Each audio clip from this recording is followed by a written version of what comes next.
Win-win solution seperti apa yang ditawarkan APNI di tengah kondisi yang bisa dikatakan cukup simalakama ini? Iya, Mbak Sasa. Jadi kami memberikan solusi di mana kita ada potensi penerima negara. Dan saya rasa ini APNI sudah menyuarakan sejak 2-3 tahun lalu, sejak berdiri yang namanya HPAL atau High Pressure Acid Leaching. Di mana pabrik-pabrik berteknologi HPAL ini sudah menghasilkan produk yaitu baterai katoda, prekursor sampai ke baterai katoda yang namanya NMC, nikel, manganis, kobalt. Nah, selama ini Mbak Sasa dari seluruh olahan itu yang dibayarkan hanya nikel dan mangan gitu ya. Artinya kita sudah punya produk yang namanya NMC, nikel, mangan, kobalt. Sayangnya kobaltnya kok masih gratis gitu ya. Dan mungkin perlu dicek lagi bahwa per bulan ini DRC Kongo sudah mengeluarkan rilis yang namanya export ban untuk kobalt. Kalau saya diskusi dan kebetulan saya dekat dengan Deputy Minister Energy of Congo, kami sering berdiskusi mengenai proses olahan kobalt dan teknologi-teknologi apa yang tepat guna di sana yang bisa kita implementasikan di Indonesia terkait bahan baku Indonesia. Dan mereka menyampaikan Indonesia nggak fair. Kenapa? Karena sejak 2023 Indonesia sudah produsen kobalt nomor 2 dunia.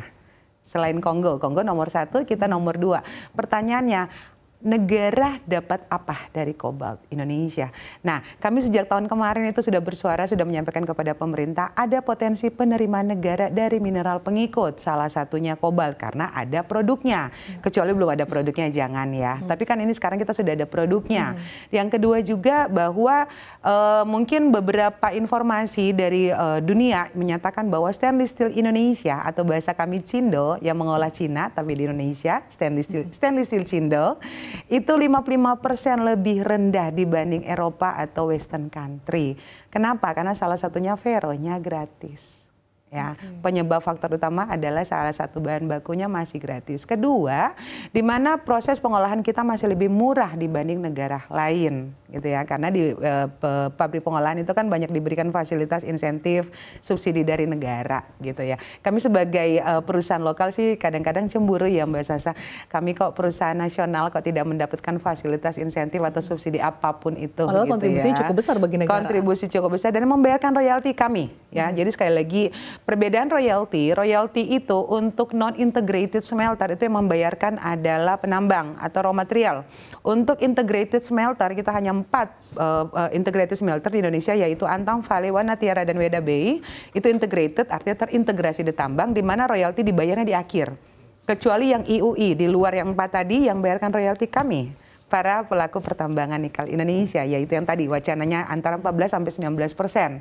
Nah, yang akan berdampak adalah ke perusahaan pabrik pengolahan integrasi, yaitu Vale, Antam, Weda Bay, dan Wana Tiara, karena membayar di akhir royaltinya kan beda ya, kemarin cuma 2%, sekarang naik ya 5-7%. Kasihan mereka juga karena secara value lebih gede. Nah ini salah satu solusi adalah bagaimana pemerintah menetapkan harga untuk mineral pengikut yang punya value, yang ada value dan ada produk. Kalau nggak ada produk ya kami juga jangan gitu. Salah satunya kobalt. Karena perhitungan kami Mbak Sasa dari tahun 2023 ya, kalau misalnya diperhitungkan kandungan kobalt yang kadang-kadang hanya 0,1%, kita bisa mendapatkan 1,2 juta US dollar ya untuk tahun 2023-2024 perhitungan APNI ya untuk kandungan kobalt yang terkandung dalam nikel 0,1% sesuai output produksi dari biji nikel di tahun 2023 maupun di tahun 2024. Yang kedua lagi adalah saat ini kami sedang berusaha bagaimana Indonesia sudah menjadi nikel produser terbesar dunia.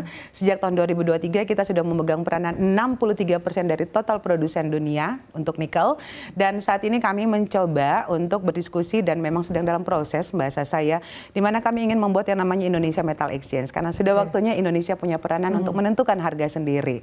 Nah, kalau Indonesia sudah punya harga sendiri, masa London yang nggak punya barang kok mereka yang tentukan gitu ya. Kalau IME sudah terbentuk Indonesia Metal Exchange di mana kita bisa membuat formulasi untuk harga nikel kita sendiri, artinya negara lain tetap akan datang ke kita. Kenapa? Karena kita memegang 63% dari total global produksi nikel dunia. Dan kembali pemerintah mohon juga diperhitungkan mineral-mineral pengikut. Itu hanya dari nikel. Bagaimana dari mineral lain? Seperti di timah kan kita banyak mineral-mineral pengikut ya. Artinya dari mineral-mineral pengikut ini kita bisa mendapatkan penghasilan tambahan untuk penerimaan negara dari sisi royalti PNBP. Baik Bu Medi, daripada menaikkan tarif royalti, tadi ada potensi-potensi yang mungkin bisa digali lagi oleh pemerintah, misalkan tadi menetapkan harga komoditas pengikut kobalt tadi yang sudah disampaikan Bu Medi. Kemudian tadi bagaimana Indonesia bisa mandiri melalui Indonesia Metal Exchange, jadi kita bisa menetapkan harga sendiri, Pak Sugeng, silakan.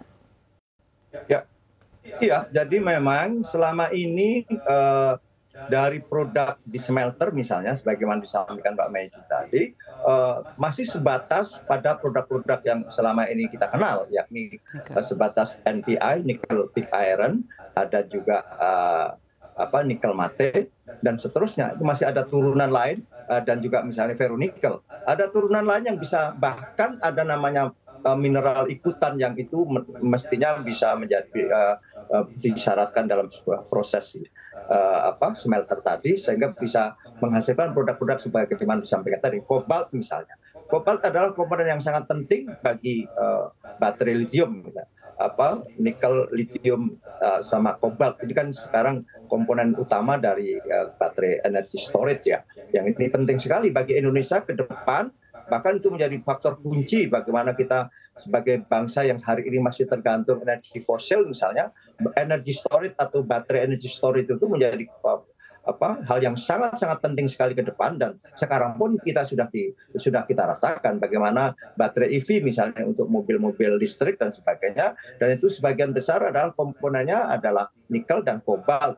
Memang kita tidak punya lithium yang untuk teknologi hari ini.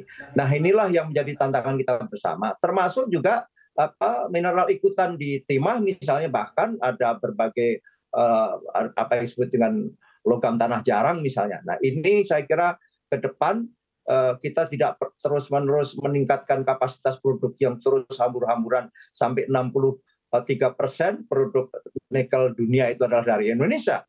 Dan itu dalam jangka waktu kurang lebih tinggal 15 tahun lagi kita akan habis. Tetapi akan kita dorong agar lebih produk-produk dari smelter itu tidak terbatas seperti tadi. Jadi sampai prekursor dan juga katot ya, yang juga sampai kita dorong untuk menghasilkan energy storage berupa baterai. Yang besar itu energy storage, yang kecil-kecil saya kira baterai EV dan sebagainya. Dan kita dorong waktu itu kita bentuk apa yang disebut dengan IBC kan, Indonesia Battery Corporation.